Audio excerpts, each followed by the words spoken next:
Hallelujah, प्रभु परमेश्वर की महिमा हो। सुबह हो चुकी है, क्या आप उठ गए हैं? तो आइए प्रभु के वचनों को सुने। प्रार्थना से शुरू करें। पवित्र पिता, आपका धन्यवाद प्रभु, एक एक करके हमारे जीवनों में दिन गुजरते जा रहे हैं। जब हम आपके वचनों को सुनते हैं, हमारे जीवनों में बदलाव आने पाए। प्रार्थना की आत्मा को पाकर आत्मिक तौर पर बलवंत होकर आगे बढ़ने में हमारी मदद करें। यीशु के नाम से प्रार्थना मांगते हैं, आमीन। गुड मॉर्निंग, क्या उठ गए हैं? तो आइए प्रभु के वचनों पर हम मिलकर मनन करें एक बार फिर से। अपने ध्यान को इफिसियों की पत्री 6वें अध्याय की 18वीं आयत पर लाएं। थोड़े दिन पहले भी हमने इसी वचन पर मनन किया था। हर समय और हर प्रकार से आत्मा में प्रार्थना और विनती करते रहो और इसीलिए जागते रहो कि सब पवित्र लोगों के लिए लगातार विनती करते रहो। बीते कुछ दिनों से हम लगातार विभिन्न प्रकार की प्रार्थनाओं पर मनन करते आ रहे हैं। देखिए, यहां पौलुस क्या कह रहा है? हर समय और हर प्रकार की प्रार्थना हमें करनी है। प्रार्थना केवल एक बार नहीं करनी, बल्कि उसे लगातार हमें करना है। दुखी हुए प्रार्थना करें, खुश हुए प्रार्थना करें, आशीष मिली प्रार्थना करें, बीमारी में है प्रार्थना करें, दूसरे को तकलीफ में देख रहे हैं उनके लिए आप विनती करें। तो इस प्रकार हर समय हर प्रकार से प्रार्थना करना है। बीते कई दिनों से हम विभिन्न प्रकार की प्रार्थनाओं के विषय बात कर रहे हैं। अगर आपने सारे कार्यक्रम नहीं देखे हैं तो आप डॉक्टर जयपॉल यूट्यूब चैनल पर जा सकते हैं और प्रार्थना के इस सीरीज को आप देख सकते हैं। और उनमें से कुछ आप इस एक वचन में पाते हैं, प्रार्थना और विनती किया करो। इस पर हमने पहले ही चर्चा की है। तो सब पवित्र लोगों के लिए लगातार विनती किया करो। लगातार की जाने वाली प्रार्थना, दृढ़ता से प्रार्थना, दृढ़ता से प्रभु को पकड़ लेना है। जिस प्रकार प्रभु फिलदेल्फिया की कलीसिया से कहते हैं कि तेरे पास जो कुछ है तू उसे थामे रह, उसी प्रकार प्रार्थना में एक निरंतरता होनी चाहिए, एक स्थिरता होनी चाहिए। थोड़े समय प्रार्थना की, फिर रुक गए। अगर प्रभु ने सुना तो ठीक है, नहीं सुना तो चलेगा, जवाब मिला तो ठीक, नहीं तो चलेगा। एक बार कर लिया फिर रुक गए, ऐसी नहीं होती प्रार्थना। लगातार, दूसरे शब्दों में अगर कहा जाए तो एक जिद। इंसानों में कितनी जिद होती है ना। कई विषयों को लेकर हम काफी जिद्दी होते हैं। छोटे बच्चों को भी देखिए, जब तक जो उन्हें चाहिए नहीं मिल जाता वे छोड़ते नहीं। जब तक वो खिलौना उन्हें ना मिल जाए वे चुप नहीं रहने वाले। बचपन में छोटी छोटी चीजों के लिए जिद करने वाली उस आदत को धीरे धीरे अगर हम सही चीजों की ओर, प्रभु की ओर अगर मोड़ दें तो बड़े होते होते वे अपने जीवनों में महान कार्य देखेंगे। याकूब में इस प्रकार की एक जिद थी। मां के गर्भ ही से मैं ही पहले बाहर आऊंगा कहकर अपने भाई की एड़ी को पकड़ लेता है। पकड़कर छोड़े बिना वो बाहर आता है। जिद, विभिन्न प्रकार की चीजों के लिए हम में जिद होती है। लेकिन जब बात प्रभु की आती है, पता नहीं क्यों हम में जिद नजर नहीं आती। यह मुझे करना है, यह होना है, अवश्य होना है, चाहे कुछ भी हो जाए। मैं पाप को स्थान नहीं दूंगा, मैं शराब नहीं पीऊंगा, धूम्रपान नहीं करूंगा, पोर्नोग्राफी को मैं स्थान नहीं दूंगा, मैं पाप को स्थान नहीं दूंगा। चाहे लोग मुझे कितना ही सता लें, मैं अपने प्रभु को नहीं छोड़ूंगा। चाहे लोग मुझे सताएं, अपमान करें, डराएं, निंदा करें, तुम चाहे कुछ भी कर लो, मैं यीशु को नहीं छोड़ूंगा, उन्हें थामे रहूंगा। बेथलेहेम से मोआब को जाने वाली नओमी को काफी नुकसान उठाना पड़ा। पति को, बच्चों को खो देती है। अपनी गलती को समझकर पश्चाताप करते हुए दोबारा से अपने देश को जाने के लिए तैयार होती है। परमेश्वर ने अपनी प्रजा को नहीं छोड़ा है जानकर जब वो दोबारा अपने देश जाने को तैयार होती है, दोनों बेटे तो मर चुके हैं, लेकिन जो दोनों बहुएं हैं उसके साथ ही है। नाम जानते हैं ना, ओरपा और रूत। मैं जा रही हूं कहने पर दोनों कहती हैं हम भी साथ आएंगे। नहीं बच्चों, तुम अपने घर चले जाओ, अपने मां बाप के पास चले जाओ, तुम अभी जवान हो, अगर चाहते हो तो दूसरा विवाह करो, मैं खुद एक विधवा हूं, मैं क्या दे सकती हूं। जब नओमी कहती है नहीं मां, हम तुम्हारे साथ आएंगे, दोनों कहती हैं, काफी जिद करती हैं, नहीं हम आपके साथ आएंगे। तीनों निकल जाती हैं और गांव के बाहर आते आते एक बार फिर से नओमी उनसे कहती है वापस चली जाओ। तो उनमें से एक बहू ओरपा, ठीक है सासू मां, आप कह रही हैं इसलिए मैं चली जाती हूं कहकर नओमी और रूत से अलविदा कहकर चली जाती है। लेकिन रूत क्या करती है जानते हैं? नहीं सासू मां, कुछ भी हो जाए आप मुझे जाने ना कहें।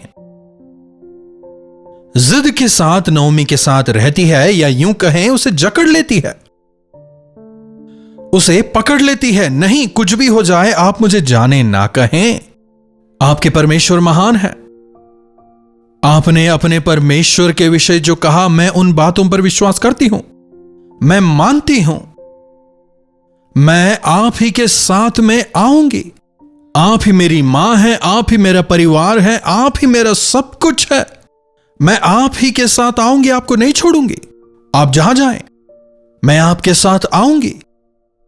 जहां आप मरेंगी वहीं पर मैं भी मरूंगी। जहां आपको गाड़ा जाएगा मुझे भी वहीं गाड़ा जाएगा। आपके परमेश्वर मेरे परमेश्वर होंगे, आपके लोग मेरे लोग होंगे। मुझे जाने ना कहें। मृत्यु हो या जीवन हो, आगे का जीवन सब कुछ आप ही के साथ ही है कहकर दृढ़ता से, एक तरह से जिद्दी होकर अपनी सासू मां को पकड़ लेती है। बेथलेहेम को आती है। उसकी उस जिद ने, उसके उस विश्वास ने, उसके उस निर्णय ने उसके पूरे जीवन को बदल दिया। जैसे एक सूखे झाड़ में दोबारा पत्तियां आने लगती हैं, वैसे ही उसका जीवन नया हो गया। बोआज नाम का रईस शख्स उससे विवाह करता है और उस विवाह के बंधन से उनका एक पुत्र उत्पन्न होता है, ओबेद। उसी वंश से दाऊद आता है और दाऊद ही के वंश से प्रभु आते हैं। मसीह यीशु की वंशावली में यह मोआबिन स्त्री रूत आने पाई। उसका कारण क्या रहा? उसका विश्वास, उसकी वह जिद। रूत ने दृढ़ता से अपनी सासू मां को थामे रहा, उसके विश्वास को थामे रखा, सशक्ति से पकड़ा। आप भी प्रभु को पकड़ लें, प्रभु के वचनों को आप जकड़ लें। हे मेरे पुत्र, मेरे वचन तेरे हृदय में बस जाएं। अगर हम उनके वचनों को थाम कर प्रार्थना करें, उनके वायदों को पकड़कर प्रार्थना करें, चमत्कार होंगे। क्या प्रार्थना में प्रभु ने आपको वायदे दिए हैं? उन वायदों को प्रभु के सामने रखकर जिद के साथ में, दृढ़ता के साथ में प्रार्थना करें। प्रभु आपने कहा देंगे, दें। प्रभु आपने कहा करेंगे, करें। विश्वास करता हूं। लगातार प्रार्थना करें, एक दिन दो दिन नहीं, जब तक जवाब ना मिले प्रार्थना करें। जिद के साथ में प्रार्थना करें। आपकी प्रार्थना छिपकलियों के समान ना हो। घरों में दीवारों पर छिपकलियां होती हैं ना, वो दीवार को थामे रखती हैं, लेकिन अचानक वो नीचे गिर जाती हैं। छिपकलियां जो हैं वो सीलिंग को इस प्रकार से थाम कर रखती हैं, लेकिन अगर अचानक बीच में कुछ आ जाए तुरंत गिर जाती हैं। लेकिन हमारी पकड़ जो है गोयरे के समान होनी चाहिए। क्या आप जानते हैं गोयरे के विषय?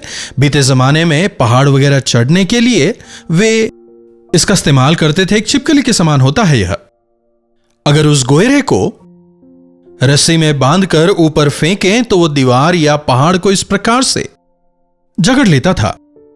और एक बार वो किसी चीज को इस प्रकार जकड़ ले, कुछ भी हो जाए वो छोड़ेगा नहीं। इसलिए उसकी पूंछ पर रस्सी बांधकर नीचे से दीवार या पहाड़ पर चढ़ने के लिए उसका इस्तेमाल करते थे। भले ही उसकी कमर दुख रही हो, कितना ही दर्द क्यों ना हो रहा हो, लेकिन अगर एक बार वो जकड़ ले, छोड़ता नहीं। वैसी हमारी जकड़ हो। प्रभु को आप ऐसे ही जकड़ लें। सांसारिक चीजों के पकड़ छिपकली के समान हो। मिला तो ठीक है, नहीं मिला तो चलेगा, कोई बात नहीं। लोग भले ही मेरा अपमान करें, पैसे मिले या ना मिले, लोग मेरे साथ आएं या ना आएं, उन पर मैं ध्यान नहीं दूंगा। मैं अपने परमेश्वर को थाम के रखूंगा।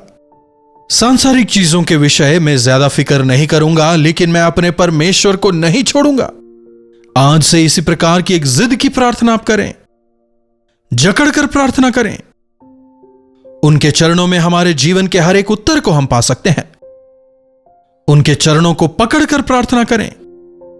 प्रभु, आप ही मेरा एकमात्र सहारा है। आपके अलावा मेरे पास और कोई मार्ग नहीं। मेरा जीवन खत्म हो चुका है, मेरा परिवार बिखर चुका है, मेरा जीवन निराशाओं से भरा हुआ है। मैं दोबारा उठना चाहता हूं, मैं दोबारा खड़ा होना चाहता हूं, मैं फलवंत होना चाहता हूं। मैं दूसरों के लिए आशीष का कारण बनना चाहता हूं, अपने परिवार के लिए आशीष का कारण बनना चाहता हूं। आपकी महिमा के लिए मैं जीवन बिताना चाहता हूं, मेरी मदद करें। कहते हुए प्रभु को आप जकड़ लें। प्रभु के चरणों में लगातार एक जिद के साथ प्रार्थना करें। प्रभु अवश्य जवाब देंगे। कई बार हमें परखने के लिए प्रभु हमसे इंतजार करवाते हैं। क्या आपके अंदर एक दृढ़ विश्वास है? क्या गहराई से आप प्रभु से प्रेम करते हैं? क्या पूरी तरह आप उन पर निर्भर रहते हैं? पूर्ण मन से उन पर विश्वास करते हैं?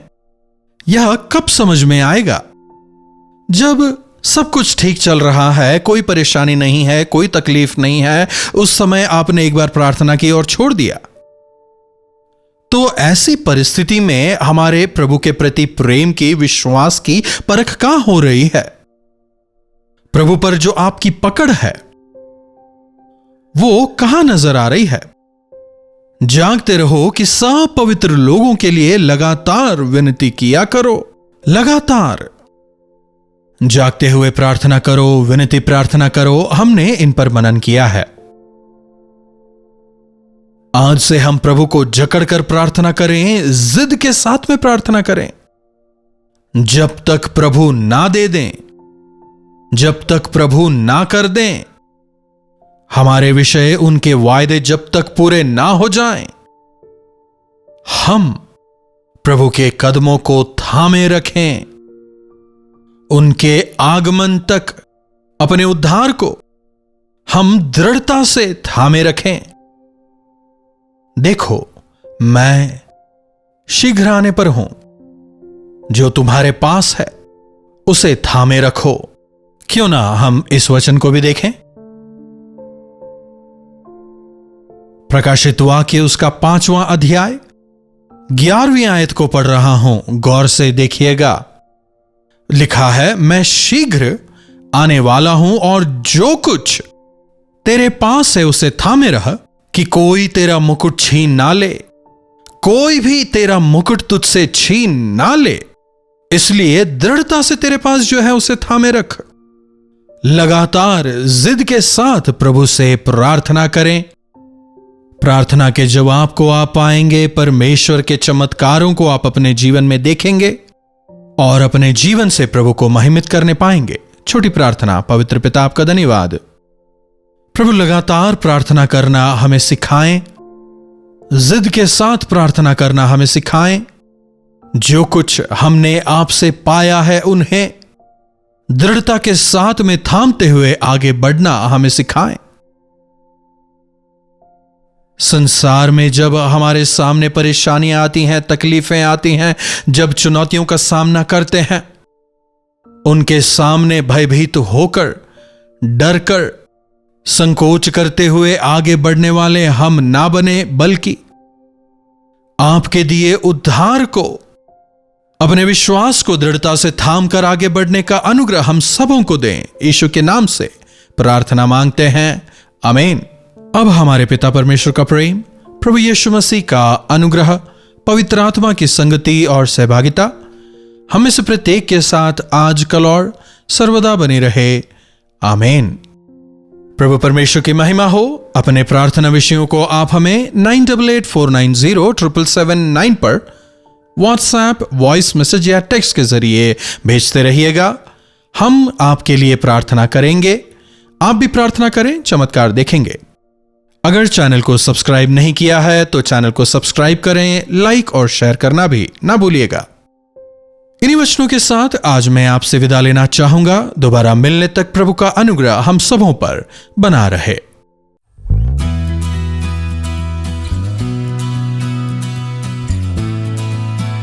कोलकाता और कोलकाता के आसपास के दर्शकों के लिए खुशखबरी। डॉक्टर जयपॉल कोलकाता आ रहे हैं।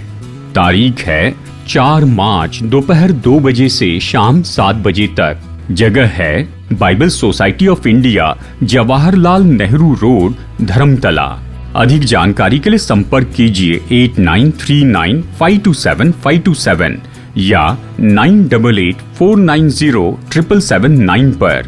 तो डॉक्टर जयपॉल से मिलने का ये मौका बिल्कुल न चूकें।